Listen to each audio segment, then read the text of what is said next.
إن الحمد لله نحمده ونستعينه ونستغفره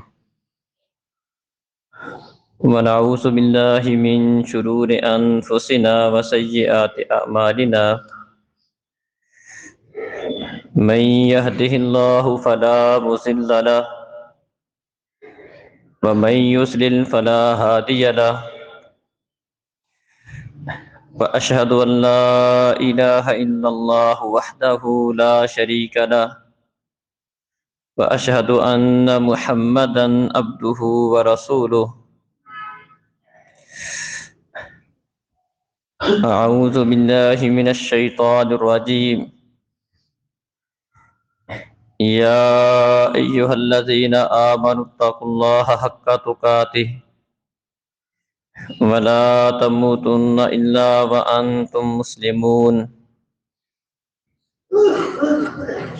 يا أيها الناس اتقوا ربكم الذي خلقكم من نفس واحدة وخلق منها زوجها وبث منهما رجالا كثيرا ونساء واتقوا الله الذي تساءلون به والأرحام إن الله كان عليكم رقيبا يا أيها الذين آمنوا اتقوا الله وقولوا قولا سديدا يصلح لكم أعمالكم ويغفر لكم ذنوبكم ومن يطع الله ورسوله فقد فاز فوزا عظيما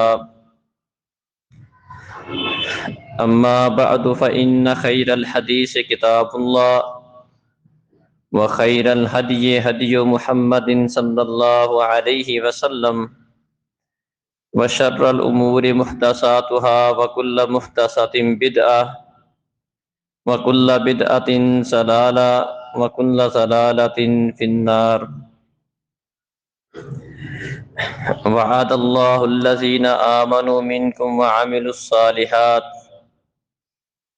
ليستخلفنهم في الأرض كما استخلف الذين من قبلهم وليمكنن لهم دينهم الذي ارتضى لهم وليبدلنهم من بعد خوفهم أمنا يعبدونني ولا يشركون بي شيئا فمن كفر بعد ذلك فأولئك هم الفاسقون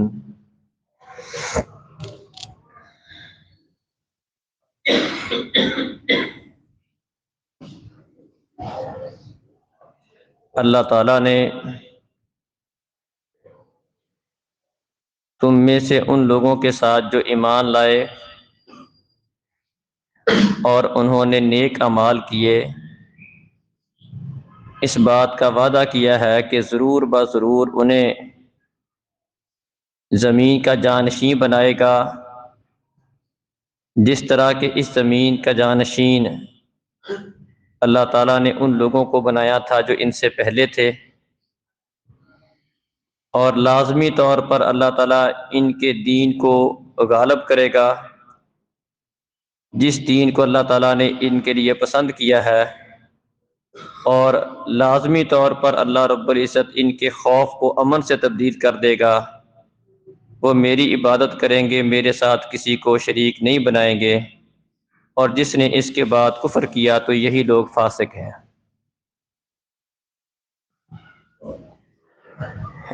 جو آیت کریمہ میں نے آپ کے سامنے پڑھی ہے اور اس کا ترجمہ کیا ہے، یہ سورہ النور کی آیت ہے۔ اس آیت کے اندر اللہ رب العزت نے اہل ایمان سے اس بات کا وعدہ کیا ہے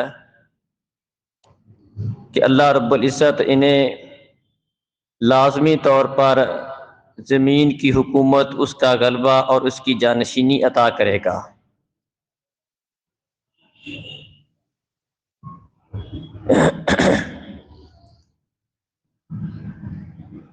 اس وقت اگر ہم مسلمانوں کے حالات کو باریک بینی کے ساتھ دیکھیں اور اس بات کا تقابل کریں کہ مسلمان نبی کریم صلی اللہ علیہ وسلم کی وفات کے وقت اور اس کے بعد جو قریب کا زمانہ تھا، اس وقت مسلمانوں کی حالت اور غلبہ، اس کا تقابل کریں، اس کا موازنہ کریں،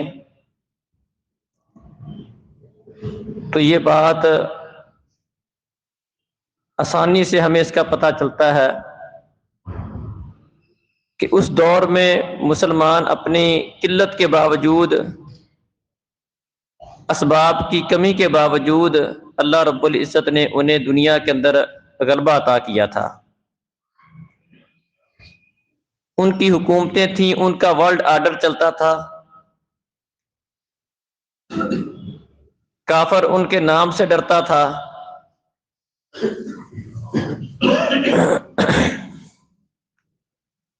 عمر فاروق رضی اللہ عنہ کے زمانہ میں مسلمان 90 لاکھ مربع میل کے مالک تھے۔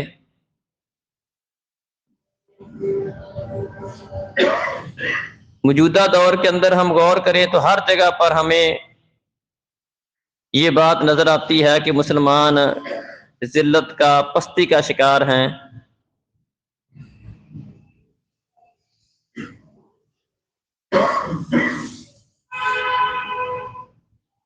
مسلمان کبھی ان کے نبی کی توہین، ان کے قرآن کی توہین، مسلمانوں کے ملکوں پر غیر مسلموں کے قبضے، ان کا ظلم، زیادتیاں، یہ ہمارے سامنے ہیں۔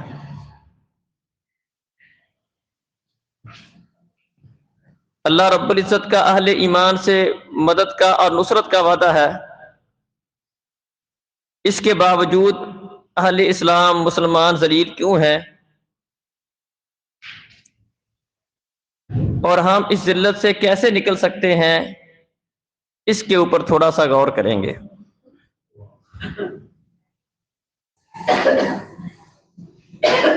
مسلمانوں کی ذلت کے اسباب میں سے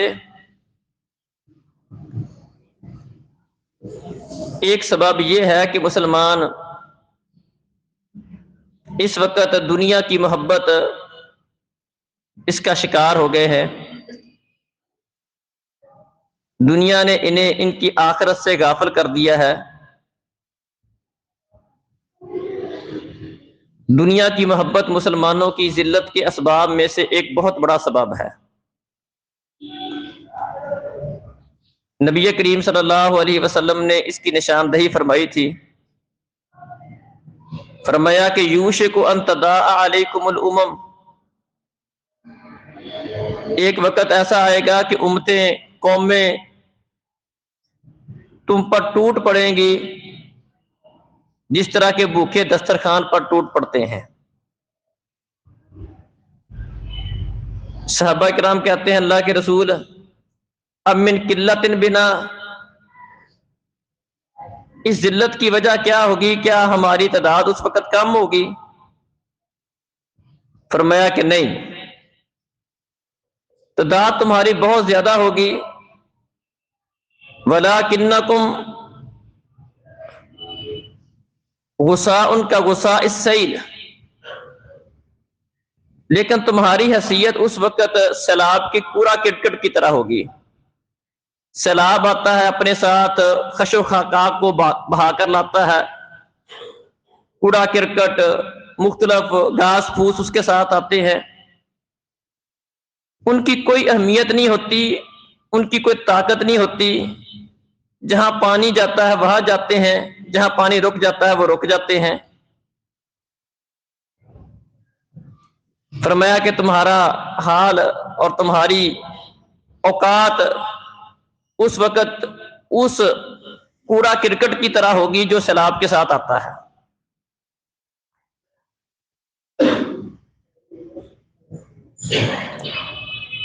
اور فرمایا کہ تمہارا روب تمہارے دشمن کے دلوں سے اللہ تعالیٰ نکال دے گا،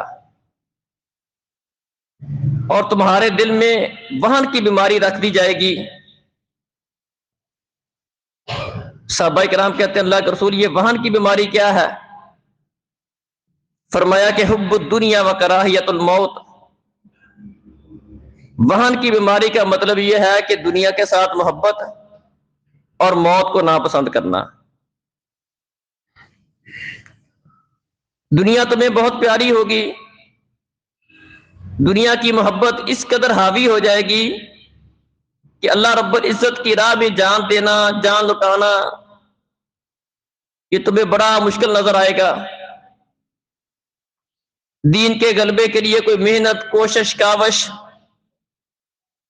یہ چیزیں مشکل نظر آئیں گی۔ حب الدنیا و کراہیت الموت، فرمایا کہ دنیا کی محبت اور موت کو ناپسند کرنا، شہادت کی موت سے ڈرنا، یہ ایک بہت بڑا سبب ہوگا تمہاری ذلت کا۔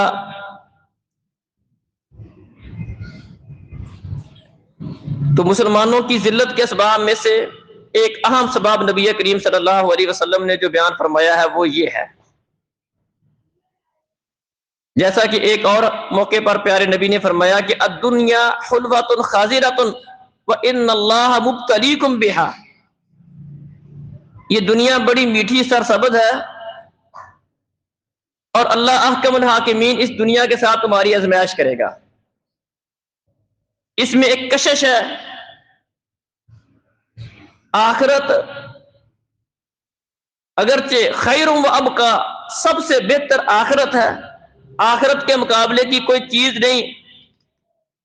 دنیا اور دنیا کی ساری نعمتیں ایک طرف ہو اور کسی بندے کو قیامت والے دن جنت کے اندر ایک کوڑا، ایک لاٹھی رکھنے کی جگہ مل جائے، ایک لاٹھی کھڑا کرنے کی جگہ مل جائے، ایک لاٹھی رکھنے کی جگہ مل جائے، تو دنیا اور دنیا کی ساری نعمتیں اس سے کم تر ہیں۔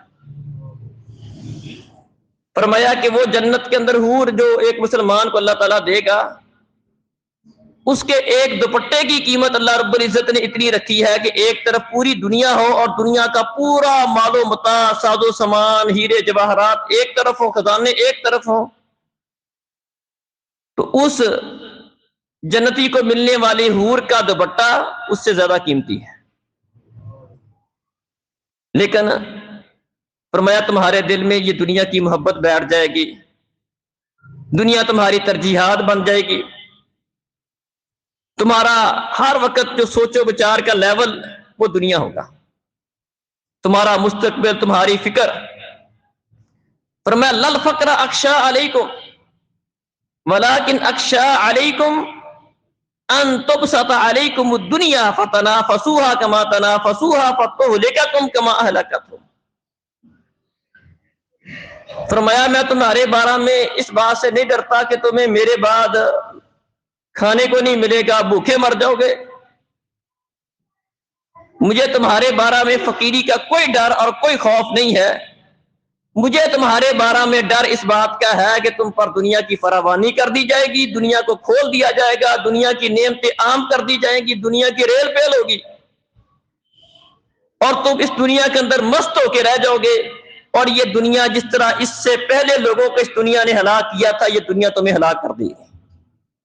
مجھے تمہارے بارے میں اس بات کا ڈر ہے۔ یہ خدشہ پیارے نبی صلی اللہ علیہ وسلم نے آج سے 1400 سال 1500 سال پہلے اپنی امت کے لوگوں کے متعلق اس کا اظہار فرمایا تھا کہ مجھے تمہارے بارے میں فقیری کا ڈر نہیں ہے، محتاجگی کا ڈر نہیں ہے، کھانے کو نہیں ملے گا، وسائل وافر ہوں گے۔ دنیا کی فراوانی، دنیا کی محبت تمہیں آخرت سے غافل کر دے گی اور اس کے نتیجے کے طور پر اللہ احکم الحاکمین تمہیں ذلیل کر دے گا۔ تو ایک مسلمان کی ذلت کے اسباب میں سے ایک بہت بڑا سبب دنیا کی محبت کا غالب آنا ہے۔ دنیا کے ساتھ، مال و متاع کے ساتھ محبت تو سب کو ہوتی ہے، تمہارا دین اس سے روکتا نہیں ہے، ظاہری بات ہے، مال کے ساتھ، اولاد کے ساتھ سب کو محبت ہوتی ہے، لیکن اس طرح کی محبت کہ یہ محبت باقی چیزوں پر غالب آ جائے، اس کے دین پر غالب آ جائے، جہاد پر غالب آ جائے، اسلام کی محبت پر غالب آ جائے، آخرت کی محبت پر دنیا کی محبت غالب آ جائے، دنیا کی خاطر اپنی آخرت کو چھوڑ دے، دین کو چھوڑ دے، جہاد سے پیچھے ہو کر بیٹھ جائے، یہ محبت غلط ہے۔ اس ہر درجے کی محبت اس کی نفی کی ہے، اس کی حوصلہ شکنی کی ہے اور اس کو خطرناک قرار دیا ہے۔ اسی طرح مسلمانوں کی ذلت کے اسباب میں سے ایک بہت بڑا سبب اللہ رب العزت کے وعدوں کی پاسداری نہ کرنا ہے۔ اللہ احکم الحاکمین نے جو ہم سے عہد لیے ہیں ان کی پاسداری نہ کرنا۔ پیارے نبی صلی اللہ علیہ وسلم فرماتے ہیں کہ خمسن بخمسن، 5 چیزیں 5 چیزوں کا نتیجہ ہے۔ ما ناکس قوم العہد الا سلط علیہم عدوہم، جو قوم اللہ رب العزت کے عہدوں کی پاسداری نہیں کرتی، اللہ سے کیے ہوئے وعدوں کو نہیں نبھاتی، اللہ احکم الحاکمین ان پر غیروں کو مسلط کر دیتے ہیں۔ یہ وطن جو ہم نے حاصل کیا تھا، ہمارے بزرگوں نے اس کے لیے قربانیاں دی تھیں، اس کے حصول کا بنیادی مقصد یہ تھا کہ یہاں پر ہم آسانی کے ساتھ اللہ رب العزت کی عبادت کر سکیں، اللہ تعالیٰ کے احکامات پر عمل کر سکیں، اس کو نافذ کر سکیں۔ یاد رکھیں کہ مسلمان اگر کوئی نماز پڑھتا ہے، روزہ رکھتا ہے، مسلمان کے نماز روزے سے کافر کو کبھی کوئی تکلیف نہیں ہے۔ یورپ کے اندر بھی مساجد موجود ہیں، وہاں پر بھی مسلمان نمازیں بھی پڑھتے ہیں، روزے بھی رکھتے ہیں، اور یہ کام ہم ہندوستان کے اندر بھی کرتے تھے، وہاں پر بھی اب بھی مسلمان کر رہے ہیں۔ نماز پڑھنا، روزہ رکھنا، اپنی انفرادی زندگی اسلام پر گزارنا، اس سے کسی کو کوئی تکلیف نہیں ہے۔ ہمارے پاکستان کے حصول کا مقصد یہ تھا کہ یہاں پر رب کا قانون ہوگا، رب کی شریعت ہوگی، اس کے احکامات کو نافذ کریں گے۔ ہمارے قانون یورپ کے بنائے ہوئے، غیروں کے بنائے ہوئے نہیں ہوں گے۔ ہم اپنے جسموں پر، اپنے ملکوں میں، اپنے ملک میں اسلام کا قانون لائیں گے۔ یہاں پر اللہ کا قرآن غالب ہوگا، اللہ کا دین غالب ہوگا، اس کے حساب سے ہم اپنی زندگی گزاریں گے، اسی کو ہم اپنا ایک قانون بنائیں گے، اسی کے مطابق اپنے معاملات کریں گے۔ اور یہ چیز کافروں کو تکلیف دیتی ہے۔ ایک نظام، وہ اپنا ایک نظام رکھتے ہیں، کہتے ہیں ان نظاموں کو جو چیلنج کرتا ہے، اپنا نظام کھڑا کرتا ہے، اسلام کے نظام کی، اسلام کے قانون کی بات کرتا ہے، اسلام کے غلبے کی بات کرتا ہے، یہ بات ان کو تکلیف دیتی ہے۔ باقی اپنے گھر میں جو مرضی کرتا رہے۔ نماز پڑھنے سے کسی کافر کو کوئی مسئلہ نہیں ہوگا، روزہ رکھنے سے کسی کافر کو کوئی مسئلہ نہیں ہوتا، یہ باتیں تو وہ برداشت کرتے ہیں۔ یہ ہمارے بھائی یہاں سے تبلیغ کرنے کے لیے ہندوستان، امریکہ، برطانیہ، ان علاقوں میں چلے جاتے ہیں، جو کہتے ہیں بھائی نماز پڑھو، روزہ رکھو، ٹھیک ہے، ان چیزوں سے انہیں کوئی تکلیف نہیں ہے، ٹھیک ہے، یہ بات تم کرو، اس میں ہمیں کوئی مسئلہ نہیں۔ حتیٰ کہ جب برطانیہ ہندوستان میں آیا تو اس نے جو مسلمانوں کے یہ طلاق کے معاملات، اس طرح کے معاملات تھے، اس کو بالکل ہی انہوں نے چھوڑا۔ ٹھیک ہے، تم نے طلاق کے معاملات ہے، طلاق کا مسئلہ، وراثت کا مسئلہ، یہ تمہارے مسئلے ہیں، ٹھیک ہے، جس طرح تمہارا اسلام کہتا ہے، دین کہتا ہے، رہنے دو، کوئی مسئلہ نہیں ہے۔ ان کو ہمارے ان مسئلوں سے کوئی مسئلہ نہیں ہے کہ طلاق 1 ہوتی ہے، 3 ہوتی ہے، وراثت کتنی ملنی ہے، کتنی نہیں ملنی ہے، کوئی نماز پڑھتا ہے، روزہ رکھتا ہے، کب نماز کس طرح پڑھنی ہے، روزہ رکھنے کے لیے نیت الفاظ کے زبان کے ساتھ کرنی ہے، نہیں کرنی ہے، یہ تمہارے معاملات ہیں، ان سے ان کو کوئی سروکار نہیں ہے۔ انہیں سروکار اس بات سے ہے کہ غلبے کی، دین کی بات، اسلام کے احکامات کو نافذ کرنے کی بات، کفر کو للکارنے کی بات یہ کوئی نہ کرے۔ ان نظاموں کو، ہمارے بنائے ہوئے نظاموں کو چیلنج کوئی نہ کرے۔ اس کے مقابلے میں اللہ کے نظام کی بات، اللہ کے دین کے غلبے کی بات وہ نہ کرے۔ ہمارے ملک میں وہ قانون نافذ ہوگا، چوری کرے گا ہاتھ کٹے گا، اللہ کا قرآن کہتا ہے۔ زانی زنا کرے گا، غیر شادی شدہ ہے، 100 کوڑے لگیں گے، 1 سال کی جلا وطنی ہوگی، اور شادی شدہ ہے تو اس کو رجم کیا جائے گا۔ تہمت لگاتا ہے بغیر تحقیق کے، کسی کی عزت کو اچھالتا ہے، 80 کوڑے لگیں گے۔ دنیا کے اندر اسلام کا نام غالب ہوگا، اسلام غالب ہوگا، اس کے مقابلے میں کوئی اور دین غالب نہیں ہوگا۔ اسلام کی بات چلے گی، اللہ کی بات چلے گی، اللہ کی توحید کی بات چلے گی، اس بات سے انہیں تکلیف ہوتی ہے۔ توحید کا پرچار، ایک اللہ کی عبادت، ایک اللہ کی بندگی، یہ چیز انہیں قطر برداشت نہیں۔ ایک اللہ کی بات، ایک اللہ کا قانون، ایک اللہ کے قانون کا نفاذ، اس سے انہیں تکلیف ہوتی ہے، اس نظام کو وہ برداشت کرنے کے لیے تیار نہیں ہے۔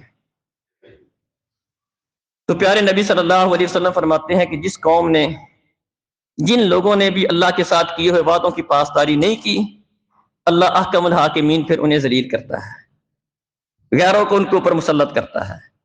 تو غیروں کے ہم پر مسلط ہونے کی وجوہات میں سے ایک بڑی وجہ یہ بھی ہے۔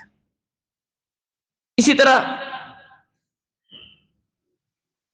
مسلمانوں کی ذلت کے اسباب میں سے ایک بہت بڑا سبب مسلمانوں کے آپس کے اختلافات ہیں۔ اللہ فرماتے ہیں وَاعْتَصِمُوا بِحَبْلِ اللَّهِ جَمِيعًا وَلَا تَفَرَّقُوا، سب مل کر اللہ کی رسی کو مضبوطی سے تھام لو اور آپس کے اندر گروہ بندیوں کا اور اختلافات کا شکار نہ ہو۔ ایک اللہ کی رسی، ایک اللہ کا قرآن، ایک اللہ کا دین، سب اس کی طرف آ جاؤ، آپس میں متحد، ایک دین پر چلنے والے، ایک شریعت پر چلنے والے وہ بن جاؤ اور آپس کے اختلافات سے بچو۔ بلکہ فرمایا وَأَطِيعُوا اللَّهَ وَرَسُولَهُ وَلَا تَنَازَعُوا فَتَفْشَلُوا وَتَذْهَبَ رِيحُكُمْ، اللہ کی بات مانو، اس کے رسول کی بات مانو، آپس میں اختلافات مت کرو۔ فَتَفْشَلُوا وَتَذْهَبَ رِيحُكُمْ، تم پھسل جاؤ گے، اکھڑ جاؤ گے، تمہاری ہوا اکھڑ جائے گی، تمہارا روب ختم ہو جائے گا۔ تو مسلمانوں کی ذلت کے اسباب میں سے ایک بہت بڑا سبب آپس کے اختلافات ہیں۔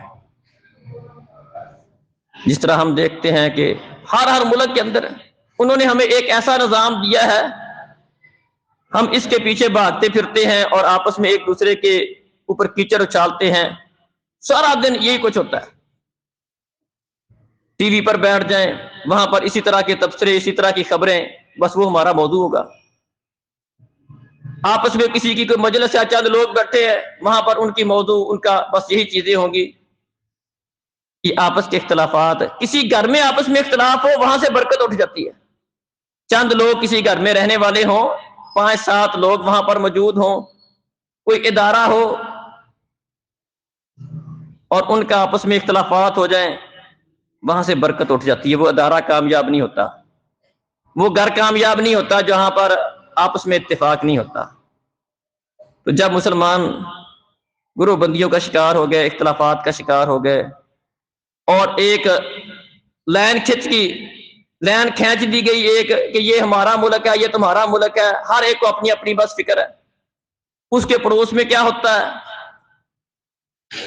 دشمن آ کر کسی مسلمان کو قتل کرتا ہے، مارتا ہے، ان کی عزتیں لوٹ کے چلا جاتا ہے، کسی کو کوئی پرواہ نہیں، ہر اپنی اپنی فکر میں ہے۔ تو مسلمانوں کی ذلت کے اسباب میں سے ایک بڑا سبب یہ بھی ہے کہ آپس کے اختلافات۔ اسی طرح خود غرضی بھی یہ ذلت کے اسباب میں سے ایک بہت بڑا سبب ہے، کہ صرف اپنی فکر کرنا، کسی دوسرے کی پرواہ نہ کرنا۔ یہی وجہ ہے کہ اگر دنیا میں کسی بھی جگہ پر مسلمان کے ساتھ کوئی مسئلہ بنتا ہے، یا اسلام کے شعار کے ساتھ کوئی مسئلہ بنتا ہے، قرآن کی حرمت کا مسئلہ ہو، نبی کی حرمت کا مسئلہ ہو، مسلمانوں پر ظلم و ستم کا مسئلہ ہو، تو ہمارا حال اس قسم کا ہوتا ہے کہ بس ہمیں اپنی فکر ہے۔ نبی کریم صلی اللہ علیہ وسلم نے ایک مسلمان کی مثال دی تھی کہ مسلمان کی مثال اس طرح ہے، آپس میں یہ ایک جسم کی مانند ہے، آپس میں ان کا تعلق ایک جسم کی طرح ہے کہ اگر جسم کے کسی بھی حصے میں کوئی تکلیف ہوتی ہے تو وہ صرف اور صرف اس حصے کی تکلیف نہیں ہوتی، وہ پورے جسم کی تکلیف ہوتی ہے، پورا جسم اس تکلیف کو محسوس کرتا ہے۔ یہ ایک مسلمانوں کی آپس میں مثال ہے۔ تو مسلمان ایک دوسرے کا احساس کرنے والا ہوتا ہے، خود غرض نہیں ہوتا۔ بلکہ نبی کریم صلی اللہ علیہ وسلم نے مثال دے کر یہ بات سمجھائی، فرمایا کہ جو مسلمان خود غرض ہے، دوسرے کی فکر نہیں کرنے والے، صرف اپنی فکر ہے کسی بھی معاملے میں، ان کی مثال اس طرح ہے جس طرح کچھ لوگوں نے ایک کشتی کرائے پر لی، کچھ لوگ اوپر والی منزل میں تھے، کچھ نیچے والی منزل میں تھے، پانی کا ذخیرہ اوپر والی منزل والوں کے پاس تھا، نیچے والوں نے سوچا کہ پانی لینے کے لیے بار بار اوپر جانا پڑتا ہے، تو کیوں نہ نیچے پانی کا ذخیرہ موجود ہے، وضو کرنا ہوتا ہے، غسل کرنا ہوتا ہے، تو نیچے سے کوئی سوراخ کر کے پانی نکال لیں۔ فرمایا کہ اب اگر اوپر والے نیچے والوں کو روک دیں کہ غلط کر رہے ہو، اوپر والے بھی بچ جائیں گے، نیچے والے بھی بچ جائیں گے۔ اور اگر یہ کہیں کہ یہ اپنے گھر میں سوراخ کرتے ہیں، اپنے حصے میں سوراخ کرتے ہیں، ہمیں کوئی غرض نہیں، فرمایا اوپر والے بھی ڈوبیں گے، نیچے والے بھی ڈوبیں گے، دونوں ڈوب جائیں گے، دونوں ہلاک ہو جائیں گے۔ بات مثال دے کر سمجھائی کہ مسلمان خود غرض نہیں ہوتا اور غلطی کو دیکھ کر دوسرے کی اصلاح کرتا ہے، صرف اپنی فکر نہیں کرتا، دوسرے کو تعاون کی ضرورت ہوتی ہے، مدد کی ضرورت ہے، اس کی مدد کرتا ہے۔ ہمارے ہاں ایک مقولہ چلتا ہے کہ کسی کو چھیڑو نہ اور جس بات پہ خود لگے اس کو چھوڑو نہ۔ یہ ایک بالکل فضول بات ہے، یہ خود غرضی والی بات ہے۔ مسلمان مسلمان کا خیر خواہ ہے، ایسا نہیں ہے کہ اس کا مسلمان اس کا کوئی نقصان ہو رہا ہے، اس کو کوئی نقصان پہنچا کے جا رہا ہے، ایسا نہیں کہ مسلمان چپ کر کے بیٹھا رہے اور دوسرے کی پرواہ نہ کرے، بلکہ پیارے نبی صلی اللہ علیہ وسلم نے فرمایا لا تأمرون بالمعروف ولا تنہون عن المنکر، ضرور با ضرور تم نیکی کا حکم دو گے اور برائی سے روکو گے۔ اولا یوشکن اللہ ان یبعث علیکم عقابا من عنده، اور اگر تم ایسا نہیں کرو گے تو ان قریب اللہ احکم الحاکمین تم پر عمومی عذاب نازل کر دے گا۔ عذاب کی وجوہات میں سے ایک بڑا سبب کیا بیان کیا کہ بندہ صرف اپنی فکر کرے، دوسروں کی نہ کرے، کسی بھی حوالے میں۔ کوئی غلط کر رہا ہے، وہ صرف اپنی فکر ہے، غلط کر رہا ہے وہ اپنا کر رہا ہے، اس نے اپنی قبر میں جانا ہے، آپ نے اپنی قبر میں جانا ہے، بس اپنی فکر کرو، بالکل غلط بات۔ نبی کریم صلی اللہ علیہ وسلم کی ساری زندگی اس بات پہ گواہ ہے کہ آپ کتنے خیر خواہ تھے، دوسرے کا کتنا بھلا سوچنے والے تھے، بلکہ آپ نے تو فرمایا کہ الدین النصیحہ، جو دین میں لے کر آیا ہوں وہ ٹوٹل خیر خواہی کا نام ہے۔ دین کہتے ہی اگلے کی خیر خواہی کو، اگلے کا بھلا سوچنا، اگلے کو نقصان سے بچانا، اگلے کی بھی فکر کرنا، دوسرے کی فکر کرنا۔ اگر میں سیدھا ہوں، میرا بھائی ٹیڑھا ہے، غلط راستے پہ جا رہا ہے، اس کا نقصان ہو جائے گا، اس کی آخرت خراب ہو جائے گی، اس کا نقصان ہو جائے گا، اس کی خیر خواہی کرنا۔ فرمایا تم ضرور با ضرور نیکی کا حکم دو گے اور برائی سے روکو گے، اگر ایسا نہیں کرو گے تو اللہ احکم الحاکمین کا عمومی عذاب آئے گا۔ پھر تم اللہ تعالیٰ سے دعائیں بھی کرو گے لیکن اللہ احکم الحاکمین تمہاری دعائیں قبول نہیں کرے گا۔ اللہ سے مانگو گے، اللہ قبول ہی نہیں کرے گا۔ وجہ اور سبب کیا ہے؟ غلط بات سے روکنا نہ، کسی کو دوسرے کو نیکی کا حکم نہ دینا۔ اللہ اکبر۔ اللہ کہتے ہیں واتقوا فتنۃ لا تصیبن الذین ظلموا منکم خاصہ، اس فتنے سے بچو، اس عذاب سے بچو جو صرف اور صرف ظالموں پر نہیں آتا۔ جب کسی بھی علاقے میں برائی عام ہوتی ہے، یہ بھی یاد رکھیں، نبی کریم صلی اللہ علیہ وسلم نے اس کی نشاندہی فرمائی، فرمایا کہ جب کسی علاقے میں برائی عام ہوتی ہے، غلط کام کرنے والے زیادہ ہو جاتے ہیں، تو اللہ احکم الحاکمین عمومی عذاب نازل کرتا ہے۔ پھر اس کے اندر اچھے اور برے سارے رگڑے جاتے ہیں۔ ممکن ہے کہ کچھ لوگ ایسے نہ ہوں، لیکن جب اللہ رب العزت کا عمومی عذاب آتا ہے تو اچھے لوگ بھی اس عذاب کی گرفت میں آ جاتے ہیں۔ تو محترم بھائیو، ذلت کے اسباب میں سے ایک بہت بڑا سبب یہ ہے کہ ہم خود غرضی کا شکار ہیں، صرف اپنی فکر ہے، دوسرے مسلمان کی خیر خواہی کرنا، اس کا بھلا کرنا، اس کو نقصان سے بچانا، اس کی مدد کرنا، اس کا تعاون کرنا، اس کی فکر نہ کرنا، یہ مسلمانوں کی ذلت کے اسباب میں سے ایک سبب نبی کریم صلی اللہ علیہ وسلم نے اس کو قرار دیا ہے۔ اسی طرح ذلت کے اسباب میں سے ایک سبب یہ بھی ہے جہاد فی سبیل اللہ کو چھوڑنا۔ اللہ رب العزت نے مسلمانوں کو غلبہ دیا تھا، اس میں دعوت بھی تھی اور جہاد بھی تھا۔ پیارے نبی صلی اللہ علیہ وسلم نے حکمت کے ساتھ لوگوں کو دین کی طرف دعوت دی، اور تلوار کے ساتھ اس دعوت کے راستے میں جو آنے والی رکاوٹیں تھی اس کو ختم کیا۔ اسلام یہ نہیں چاہتا کہ دوسروں کو مارا جائے، قتل کر دیا جائے، یہ اسلام کا مزاج قتل نہیں ہے۔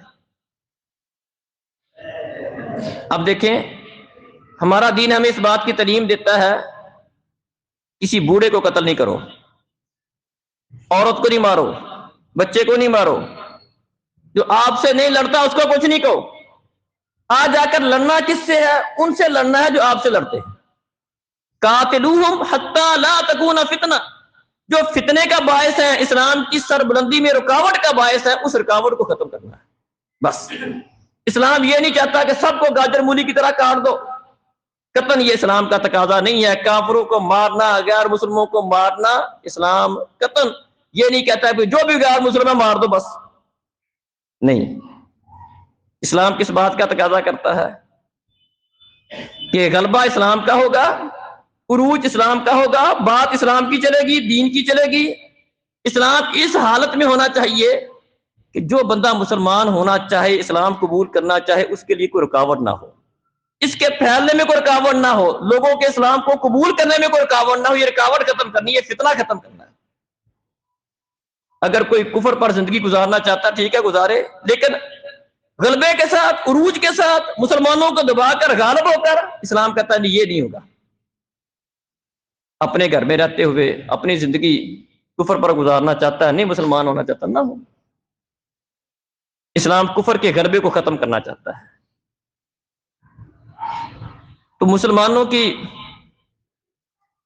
ذلت کے اسباب میں سے ایک بہت بڑا سبب جہاد فی سبیل اللہ کو چھوڑنا۔ اس موقع پر یہ بھی ذہن میں رکھیں کہ جہاد اس چیز کا نام نہیں ہے کہ آپس میں مسلمانوں کو آپس کے اختلافات کی وجہ سے قتل کرنا۔ یہ چیز بھی جہاد کے نام پر بہت سارے لوگوں کے اندر پائی جاتی ہے۔ مسلمانوں کو کافر قرار دے کر، تکفیر کا فتنہ، کافر قرار دے کر مسلمانوں کو قتل کرنا، بالخصوص پاکستان اس کا بہت زیادہ شکار رہا ہے۔ اب بھی یہ پشاور کے اندر جو معاملہ ہوا ہے، اس کے اندر بیرونی طاقتیں ملوث ہیں، اور اس میں وہ انہی چیزوں کو اس سے فائدہ اٹھاتی ہیں۔ مسلمانوں کے آپس کے اختلافات، ایک دوسرے کو کافر قرار دے کر ان کو مارنا، قتل کرنا، ان چیزوں کو فائدہ اٹھا کر مسلمانوں کو آپس میں لڑا لڑو کے وہ اپنا معاملہ صاف کرتی ہیں۔ اللہ رب العزت نے قرآن مجید کے اندر ایمان والوں کے اس بات کا حکم دیا، قاتلوہم یعذبہم اللہ بایدیکم، ان سے لڑو، اللہ احکم الحاکمین، انہیں تمہارے ہاتھوں سے عذاب دے گا، وَيُخْزِهِمْ، اور انہیں رسوا کرے گا، وَيَنْصُرْكُمْ، اور اللہ تمہاری مدد کرے گا، وَيَشْفِ صُدُورَ قَوْمٍ مُؤْمِنِينَ، اور اللہ تعالیٰ اس کے ساتھ مومنوں کے سینے کو ٹھنڈا کرے گا۔ اللہ اکبر۔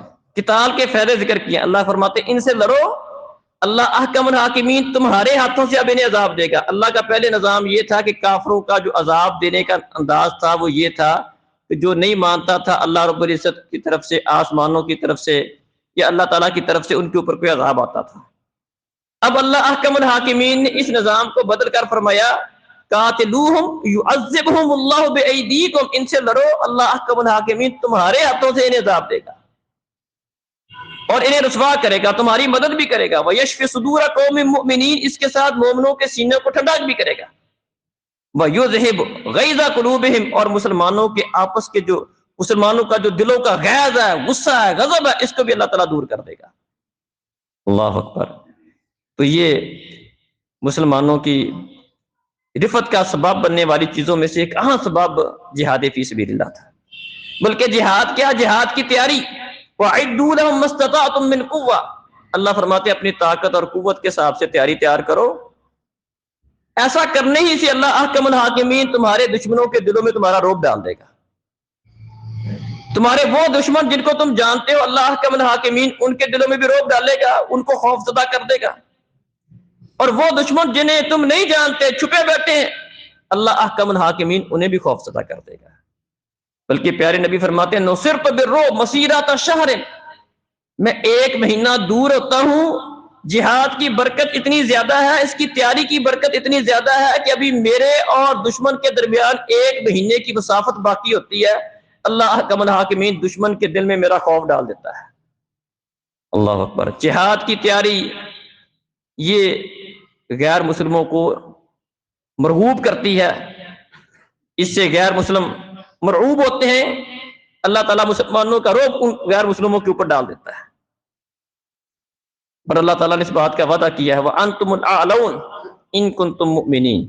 آج بھی غلبہ تمہارا ہو سکتا ہے، آج بھی تمہیں حکومتیں مل سکتی ہیں، ذلت سے تم نکل سکتے ہو، تمہارے پہلے والے معاملات ہو سکتے ہیں جو عمر خطاب کے زمانے میں تمہارا معاملہ تھا، ابو بکر کے زمانے میں تھا، نبی کریم صلی اللہ علیہ وسلم کے زمانے میں تھا، لیکن شرط یہ ہے وَأَنْتُمُ الْأَعْلَوْنَ إِن كُنتُم مُؤْمِنِينَ۔ تمہیں مومن بننا ہوگا، اپنے ایمان کی طرف، اسلام کی طرف لوٹنا ہوگا۔ اللہ اکبر۔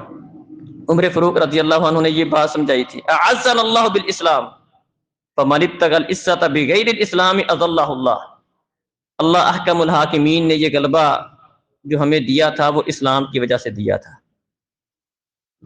اور جو شخص بھی فرمایا کہ اسلام کو چھوڑ کر کسی اور طریقے سے غلبہ حاصل کرنا چاہتا ہے، غلبے کا راستہ کوئی اور تلاش کرتا ہے کہ شاید اس طرح میں غالب آ جائیں گے، ہم اس طرح ذلت سے نکل جائیں گے، اس طرح جو ہم IMF کے چکر سے نکل جائیں گے، ان مسائل سے ہم اس طرح نکل سکتے ہیں، نہیں، آج بھی ان سارے مسائل کا حل اللہ رب العزت کے دین کی طرف لوٹنا ہے۔ اس سے پہلے بھی یہی حل تھا، اللہ رب العزت نے مسلمانوں کو جن بنیادوں پر غلبہ دیا تھا وہ بھی یہ چیزیں تھیں اعزنا اللہ بالاسلام۔ اللہ تعالیٰ نے ہمیں غلبہ اسلام کی وجہ سے دیا ہے، دین کی وجہ سے دیا ہے، اس پر عمل کرنے کی وجہ سے دیا ہے، جہاد کی وجہ سے دیا ہے۔ فَمَنِ ابْتَغَى الْعِزَّةَ بِغَيْرِ الْإِسْلَامِ أَذَلَّهُ اللَّهُ۔ اور جو بھی عزت کا راستہ اسلام کو چھوڑ کر کوئی اور تلاش کرتا ہے، عمر فاروق فرماتے ہیں اذلہ اللہ، اللہ احکم الحاکمین اسے ذلیل کر دے گا۔ تو محترم بھائیوں اور بزرگوں، یہ چند ایک اسباب میں نے آپ بھائیوں کے سامنے رکھے ہیں۔ اگر ہم آج دنیا کے اندر غلبہ چاہتے ہیں، عزت چاہتے ہیں، سکون چاہتے ہیں، جو غلبہ اللہ رب العزت نے ایمان والوں کو دیا تھا وہی غلبہ چاہتے ہیں ہمیں ملے، ہمیں عزت ملے، تو آج بھی اس کا وہی راستہ ہے جو ایمان والوں نے اختیار کیا تھا، آج بھی اللہ کا وہی وعدہ ہے، آج بھی اللہ تعالیٰ کا وہی وعد اللہ الذین آمنوا منکم وعملوا الصالحات۔ اللہ کہتا ہے جو تم میں سے ایمان لائیں گے، نیک عمل کریں گے، میرے دین کو اپنا لیں گے، جو میں کہتا ہوں وہ کرو گے، لَيَسْتَخْلِفَنَّهُمْ فِي الْأَرْضِ، زمین کی حکومتیں تمہاری، زمین کی خلافت تمہاری، زمین کے اندر تمہارا دین غالب ہوگا، وَأَنْتُمُ الْأَعْلَوْنَ، تم ہی غالب ہوگے، غلبہ تمہارا مقدر بنے گا، لیکن شرط کیا ہے ان کنتم مؤمنین، تمہیں مومن بننا ہوگا۔ اللہ سمجھنے اور عمل کی توفیق عطا فرمائے۔ ان الحمد للہ نحمده ونستعینه ونستغفره ونعوذ باللہ من شرور انفسنا وسیئات اعمالنا، من يهده الله فلا مضل له ومن يضلل فلا هادي له، واشهد ان لا اله الا الله وحده لا شريك له، واشهد ان محمدا عبده ورسوله، اما بعد فان خير الحديث كتاب الله، وخير الهدي هدي محمد صلى الله عليه وسلم، وشر الامور محدثاتها، وكل محدثة بدعة، وكل بدعة ضلالة، وكل ضلالة في النار۔ اقول قولي هذا استغفر الله لي ولكم۔